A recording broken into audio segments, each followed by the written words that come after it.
رجل يمزق جسد زوجته بسبب أضحية عيد الأضحى ثم ينتحر مباشرة بجانب جثتها ليتحول المكان إلى شلال من الدماء. مأساة زوجية تحول بهجة العيد إلى مأتم دموي. فما قصة جريمة الشرقية التي هزت مصر؟ في 29 من مايو الجاري استيقظت محافظة الشرقية المصرية على جريمة دموية مروعة تزامنا مع حلول عيد الأضحى المبارك، وذلك بعد إقدام الزوج على إنهاء حياة زوجته بسبب خلاف على الأضحية.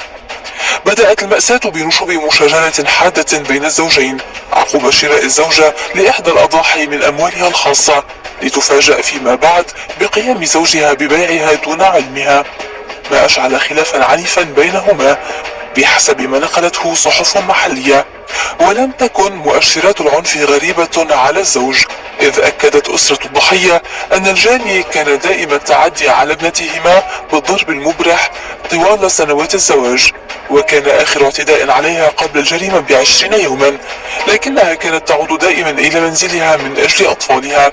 لكن وفي هذه المرة تحول الخلاف إلى مجزرة دامية، حيث عثر على الزوجة مصابة بطعنات قاتلة داخل المنزل، بينما أنهى الزوج حياته على الفور بجانب جثتها.